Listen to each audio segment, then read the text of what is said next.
menjelaskan sedikit tentang bagaimana caranya kita membuat sebuah gedung yang akan menghasilkan sarang yang bagus dan sarang yang putih, teman-teman. Sahabat pecinta liur emas yang ada di Nusantara, barengan saya di sini di channelnya Agus Torino. Kita lihat teman-teman, gedung ini adalah di lantai bawah dan alhamdulillah lantai bawah pun juga sudah mulai bagus, sudah mulai membentuk koloni, teman-teman ya. Kalau kita mengambilnya dari sini, ini sebelah sini, ini sudah lumayan dan warnanya cukup putih, teman-teman ya. Baik, dari sini saya akan coba menjelaskan. Mulai dari sini, ini sarang sangat putih sekali, teman-teman ya. Karena apa? Karena dasar dari kayunya sendiri adalah menggunakan kayu yang keras. Meskipun saat gedung membutuhkan kelembapan, kayu ini tidak akan ikut lembab. Nah, beda dengan kita menggunakan kayu yang sifatnya lembek, teman-teman ya. Kayu-kayu yang lembek itu apabila di dalam ruangan yang suhunya itu dingin, suhunya di bawah 27, kemudian 26, maupun kelembapan mencapai 90 ke atas, dia juga akan ikut lembab, sehingga saat sarang yang menempel ini teman-teman, dia juga akan berubah menjadi kuning. Nah, padahal ini sudah pernah dipakai terbang, teman-teman ya, sudah kosong dan sudah bisa dipanen. Kita lihat ini ada beberapa sarang di sini, ini pun sudah bisa dipanen. Saya akan cari yang sudah bisa dipanen. Kita lihat teman-teman di sini. Nih ya, bedanya ini sudah bisa dipanen karena kita lihat ini kosong ya, sudah tidak ada, dan itu kita lihat sudah pinggirnya sini tuh tipis-tipis, ini biasanya dimakan anakan. Nah, kita lihat ini kosong ya, ini kosong tapi kualitas sarang masih sangat bagus. Karena apa? Karena diakibatkan dari dari kayu sendiri yang keras. Maka dari itu saya sarankan kepada teman-teman, penggunaan kayu yang keras itu sangat dipentingkan karena untuk menghasilkan sarang-sarang yang berkualitas. Nah, kita bergeser di sini, ini masih ada tetap menggunakan pancingan. Tetap ini adalah bakul-bakul ini. Kemudian dari sini ya, ini adalah burung-burung yang belum anakan. Makanya saya bilang, ini burung-burung ini apabila kaget, teman-teman ya, kita menyenternya itu terlalu keras, kemudian tiba-tiba kita langsung naik masuk. Kadang-kadang ini burung-burung anakan ini terbang, dan biasanya dia kalau terbangnya secara kaget, maka dia tidak akan kembali. Maka dari itu teman-teman, berhati-hatilah dalam berbudidaya walet. Karena saat kita hati-hati, maka kesuksesan itu ada di pihak Anda ya. Ini adalah lantai di bawah ya, lantai bukan lantai kedua ini ya. Kita lihat ini teman-teman, ini juga masih putih. Dengan kondisi ini kayaknya sudah mau 2 kali, karena saya lihat sudah bakpo ini ya, 2 kali, dan saya biarkan saja karena dalam prinsip saya tidak pernah melakukan perampasan kepada gedung saya ini. Karena logikanya kalau kita rampas, bagaimana burung merasa nyaman.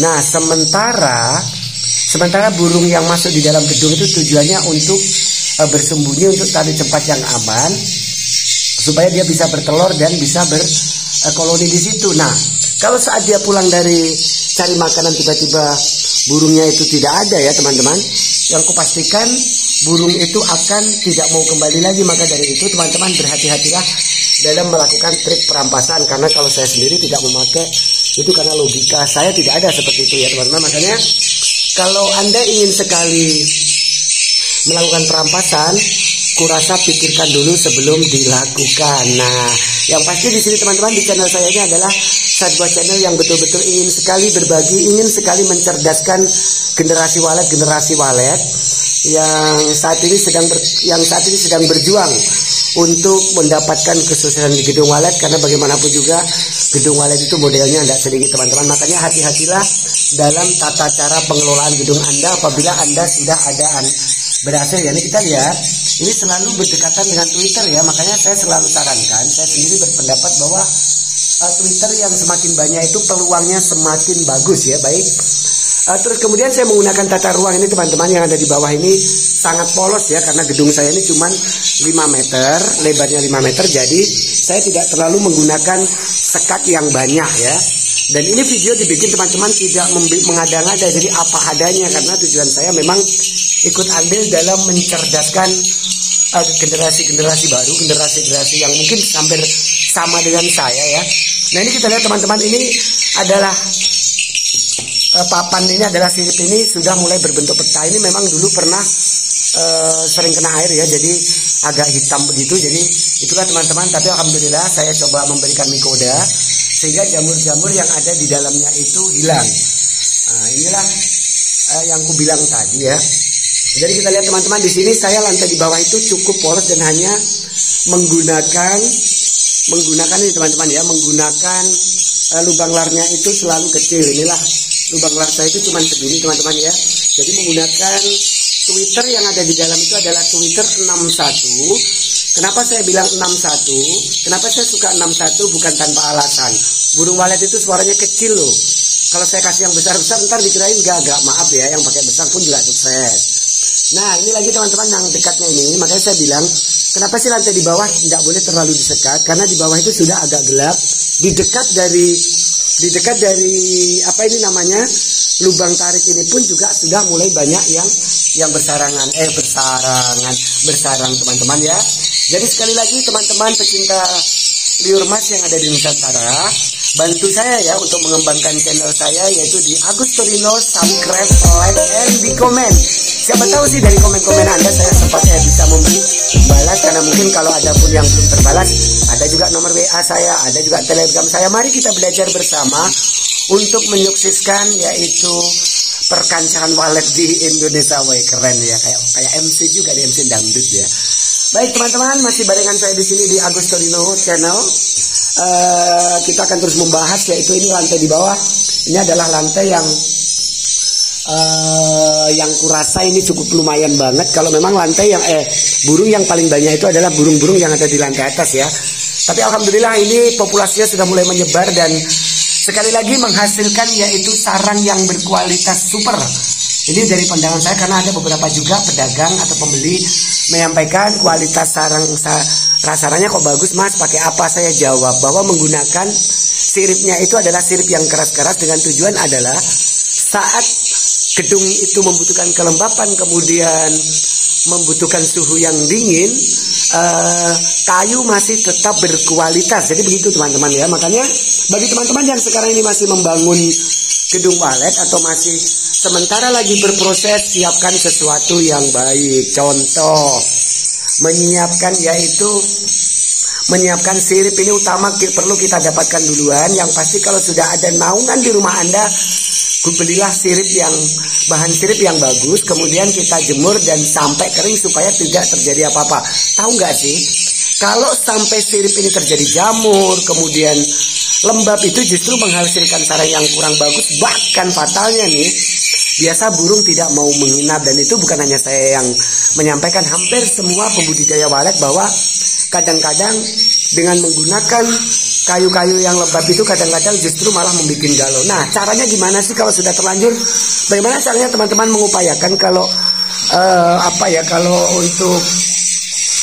untuk ininya kurang bagus, teman-teman bisa melapisi atau bagaimana diakalin. Yang pasti pelapisnya itu pelapis yang menempel di sirip ini kalau bisa jangan sampai muncul yang namanya paku. Nah, kalau sudah ada pakunya nih, biasanya menghasilkan sarang itu yang kurang berkualitas, justru menghasilkan sarang itu yang hitam teman-teman, karena karatnya itu bisa diserap oleh sarang itu sendiri. Makanya saya kemarin itu coba berpikir, coba menganalisa, kenapa sih kok ada ya yang sarangnya itu kurang bagus, masih kuning. Nah ternyata itu tadi, bayangkan aja kalau ini sementara menempel di sedikit saja besi, dia akan menghasilkan karat. Begitu juga apabila kayu kita tidak bagus, kayu kita tidak berkualitas, maka hasilnya pun juga kurang bagus. Maka dari itu teman-teman pecinta liur mas yang ada di Nusantara, masih barengan saya di sini di channelnya Agus Torino. Halo semuanya ya, kita tetap semangat dalam meneliti, dalam berkompetisi dalam dunia liur emas ini. Kenapa saya bilang kompetisi? Karena hari ini begitu banyak sekali gedung-gedung yang ada di sekitaran kita. Makanya kita tidak usah pusingkan gedung yang ada di sekitaran kita. Yang pasti memperbaiki diri kita, memperbaiki gedung kita, itulah jalan utama untuk meraih kesuksesan. Karena orang sukses itu adalah orang yang berani mencoba, berani yang mengambil risiko. Karena kita adalah pemain, bukan lagi penonton. Baik, saya akhiri sekian dulu dari perjumpaan kita. Jangan lupa nih teman-teman, tetap dibantu channel saya di Agus Torino, AGUSTURINO. Bantu di subscribe, like, di komen. Syukur-syukur nih sahabat pecinta liur mas, kalau mau membagikan supaya semangat saya terus membagi informasi-informasi tentang bagaimana pengelolaan gedung walet, pengelolaan awal dari bikin, kami akan terus berbagi dengan ketulusan, dengan apa adanya, tidak apa-apa adanya ya, yang artinya tidak membuat sesuatu yang membuat justru malah dari subscriber saya itu justru malah terperosok. Saya tidak akan melakukan seperti itu, karena sesungguhnya apabila kita menyampaikan sesuatu dengan kejujuran, maka Allah akan membalas kita dengan kemudahan. Baik, akhirnya saya cukup sekian dulu. Billahi taufiq wal hidayah, walidawarinaya. Wassalamualaikum warahmatullahi wabarakatuh. Bye bye.